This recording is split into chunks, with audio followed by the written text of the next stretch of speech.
Denver 7 On Demand is brought to you by Ferguson and BAC Appliance Center, the best in bath, kitchen, and lighting for your home. I'm Brian Sanders. And I'm Molly Hendrickson with the latest from Denver 7. Get out and enjoy the nice weather early on this Thursday because storms are brewing this afternoon. And Lisa is here now because there's a greater risk of severe weather than we've seen the past few days. Yeah, and it looks like the biggest threat today, you guys, will be some areas of heavy rain and some localized flooding, especially up and through the mountains and foothills. Better chance of storms, though, today. Over the past couple of days, there's some of you that may not have seen anything, and now we're going to get a better shot at some showers.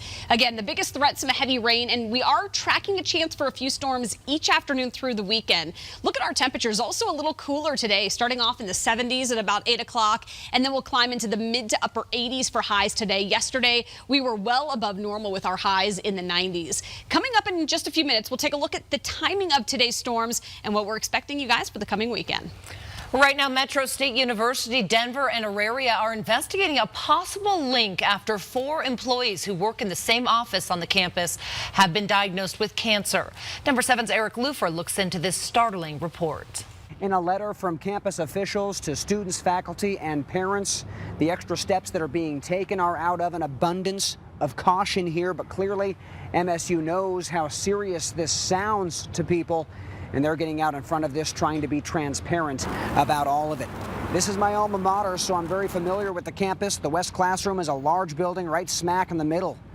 In the letter from campus officials, 4 employees were diagnosed with 3 separate cases of cancer, all worked in the same general office area in the West Classroom, the very building that has been tested for lead in the water and asbestos in the past.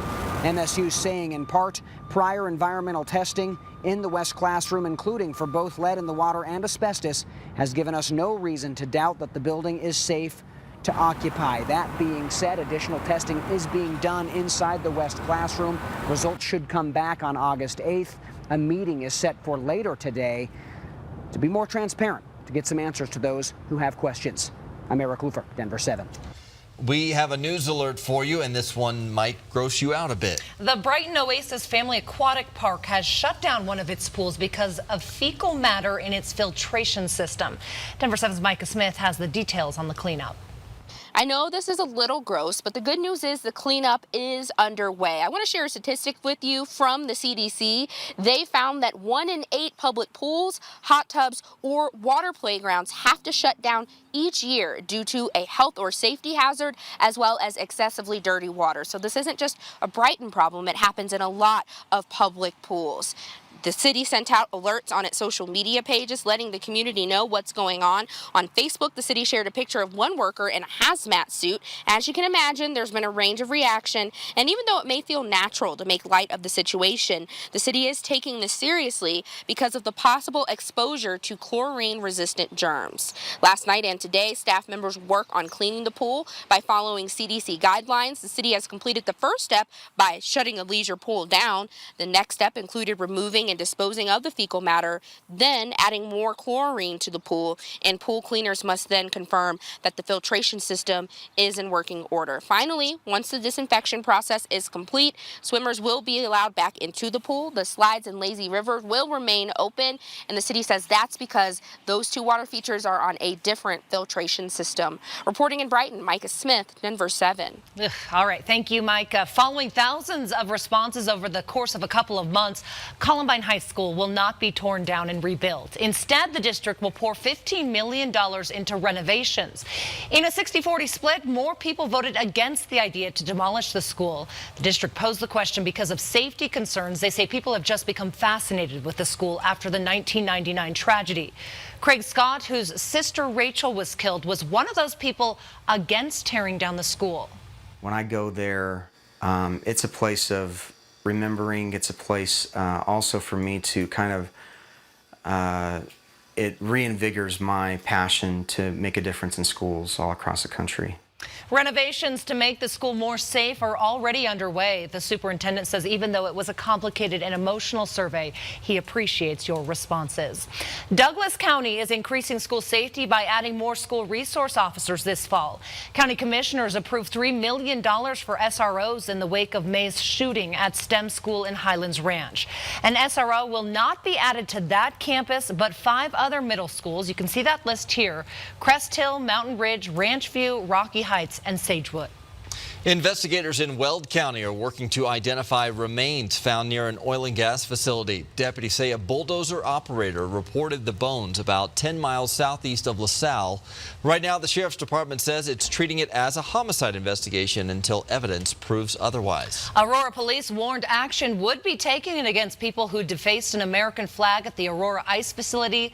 Now they're following through. A woman has been cited for criminal tampering for her involvement. Police believe she was among a group of people that removed a U.S. flag and replaced it with a Mexican flag. The group also defaced a thin blue line flag and hoisted that. Hundreds protested outside the facility a couple of weeks ago in wake raids by ICE agents. We've inducted dozens of people into our Porch Pirate Hall of Shame thanks to our security cameras, but now Fort Collins police are launching their own program that will map a network of people's front porch cameras. It's called Patio Patrol. The police chief is asking people to register their home or business cameras to create a network and help build a safer community. They say being able to know who has a security camera could help solve crimes and speed up their investigations. Their database would map who has a camera, but they would not have access to the video without permission. I think people want to help us. In fact, people are routinely contacting us after an incident, letting us know they have video. So all we're doing now is really just getting that information beforehand. Police say anyone with a security camera can join in.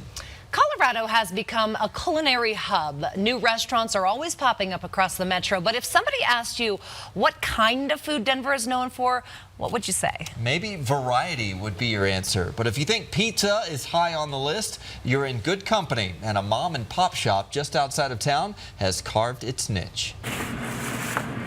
Perhaps it's the aroma of pizza that draws people to this otherwise sleepy town of Sedalia. Oddly enough, you wouldn't know it, but there's tons of businesses around here for our lunch crowd. We have an insane amount of lunch business. Frankie Mena and his wife run Paisanos, a quaint little nook of a restaurant with pizza, pasta, and subs on the menu that packs in 50 to 60 people during its busiest times. Or whether you're coming in a time of celebration or the need for comfort, we just want you to be at home and enjoy yourself, relax, forget all about the hustle and bustle of everyday nonsense and get away for a minute, even if it's only for a half an hour while you're here. Frankie started as a chef 15 years ago, working at country clubs and other high-end establishments. And he admits it took him a while to develop a passion for pizza. At first, it seems like, oh yeah, we're making pizza, anybody can do this. But there's so many things that do go into it, you know, as far as stretching it and rolling it and making sure you get enough sauce but not too much, and enough cheese but not too much. Now he scours the world looking for the freshest ingredients. He buys special bread from Chicago, Italian meats, and local produce.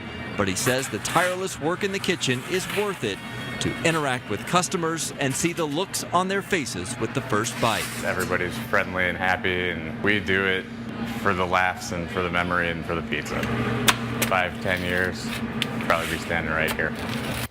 He is raising twin boys, by the way, at the same time. Says they have no plans to expand beyond the one location. They love the community there, and they hold fundraiser nights once a month for Sedalia Elementary School. If you have a local business you'd like to see featured in our newscast, be sure to reach out to us here at Denver 7. Now for our final check of our forecast, here's Lisa. And it's going to be a pretty start. We have a little mix of sun and clouds out there right now, and we will see more building clouds, it looks like, by this afternoon. Futurecast shows 60s and 70s early on. We should, right before lunch, be in the low to mid 80s, and then highs today right around 85 to about 87. Now, a few storms and showers will develop by early afternoon, and then we've got another chance for a few of those to roll through just in time for the evening commute between about 5 and 7 o'clock, and then clear out from there. So again, upper 80s today, afternoon, scattered storms, the risk for some heavier rain this afternoon, and then tomorrow we'll see fewer storms, but a slight chance, about a 10 to 20% chance on Friday. It's a little warmer heading into the weekend, low 90s on Friday. Now, Saturday, it's going to be a big day out at Mile High. That's when training camp is, between 2:15 and 4:15 on Saturday afternoon. We're expecting some low 90s during practice. Should be pretty fun, although we will get a few scattered thunderstorms popping up at about that time, so we'll have to watch for that Saturday afternoon. Sunday, mid to upper 80s. Now, next week, you guys, things are going to dry out a bit more here on the Super 7 day. The atmosphere won't be quite as wet as what we've seen. We should see some mid-90s starting Tuesday. It will be nice to have a break. Yes. All right. Thank you, Lisa. Thank you for watching this Denver 7 Now update. Make sure you check back here later today for another update and download the Denver 7 app for breaking news and alerts. Have a great Thursday.